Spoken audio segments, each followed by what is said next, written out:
আমাদের অনেক ভাই প্রশ্ন করেছেন, শায়েখ আমার অনেক রাগ হয়, রাগ থেকে বেঁচে থাকতে আমার করণীয় কি? জবাব, অত্যন্ত একটি গুরুত্বপূর্ণ প্রশ্ন। এটি শুধু এই প্রশ্নকারীর নয়, এই প্রশ্ন অনেকেরই রয়েছে। এর জবাব আমরা বলবো, আল্লাহ রাসূল সাল্লাল্লাহু আলাইহি ওয়াসাল্লামের কাছে এক সাহাবী এসে কিছু উপদেশ চাইলেন। বললেন, আউসিনি, আমাকে উপদেশ দিন।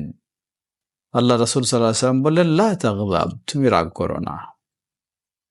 আবার উপদেশ চাইলেন, হয়তো ভিন্ন কিছু আশা করছিলেন। আবার রাসূল সাল্লাল্লাহু আলাইহি ওয়াসাল্লাম বললেন, লা তাগদাব, তুমি রাগ করো না।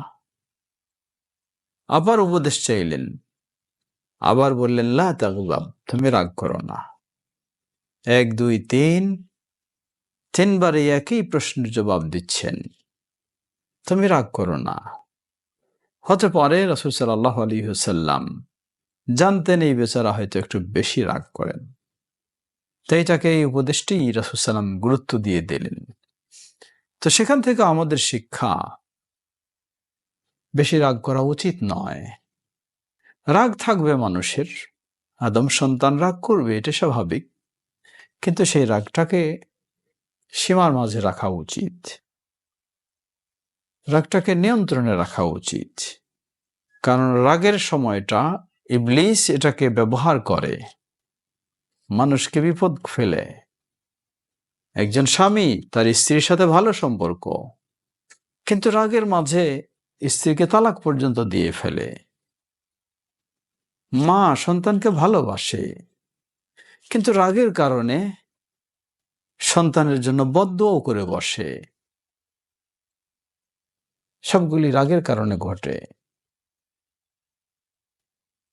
সুতরাং এই ক্ষেত্রে আমাদের করণীয়, এই রাগটাকে দমনের জন্য প্রথম আমরা বলবো রাসূল সাল্লাল্লাহু আলাইহি ওয়াসাল্লামের উপদেশ, লা তাগদাব, রাগ করো না। নিজে রাগটাকে দমন করার চেষ্টা করব। রাগকে দমনের জন্য কয়েকটি উপায় আমরা অবলম্বন করব। প্রথম উপায় হলো, রাগ এসে গেলে আল্লাহ রাসূল সাল্লাল্লাহু আলাইহি ওয়াসাল্লাম বললেন, আমি এমন একটি বাক্য জানি। দুজন সাহাবী রেগে গিয়ে একে অপরের সাথে খুব খারাপ আচরণ করছিলেন।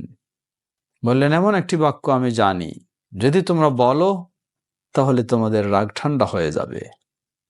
সেটি হচ্ছে, আউযু বিল্লাহি মিনাশ শাইতানির রাজিম। সুতরাং রাগ আসলে আপনি বেশি বেশি এটাকে বারবার পড়তে থাকবেন, শয়তানি থেকে আল্লাহর কাছে আশ্রয় চাইবেন। তাহলে রাগ আসলেও আল্লাহ আপনাকে হেফাজত করবেন, শয়তান আপনাকে রাগের মধ্য দিয়ে কোনো দুর্ঘটনা ঘটানোর সুযোগ পাবে না। দ্বিতীয়, রাগ এসে গেলে দাঁড়িয়ে থাকলে বসে যাবেন, বসে থাকলে শুয়ে যাবেন।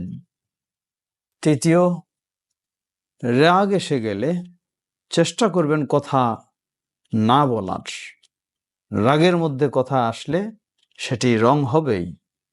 এই জন্য আল্লাহ রাসূল সাল্লাল্লাহু আলাইহি ওয়াসাল্লাম বলেন, লা ইয়াকদি আল কাদি ওয়া হুয়া গাদবান, আও কামা ক্বালা নবী সাল্লাল্লাহু আলাইহি ওয়াসাল্লাম। বিচারক রাগান্বিত অবস্থায় সে কোনো ফয়সালা দেবে না, রেগে গিয়ে ফয়সালা দেবে না। কারণ রেগে গিয়ে ফয়সালা দিতে গেলে তার রং হবে। সুতরাং আপনি রাগ এসে গেলে কথা বলবেন না, বন্ধ রাখবেন। পঞ্চম, রাগ এসে গেলে ওযু করবেন। ওযুর মধ্য দিয়ে আপনি নিজেকে ঠান্ডা করার, রাগ দমন করার চেষ্টা করবেন। আল্লাহ সহজ করুন। ওয়াল্লাহু তাআলা আ'লাম।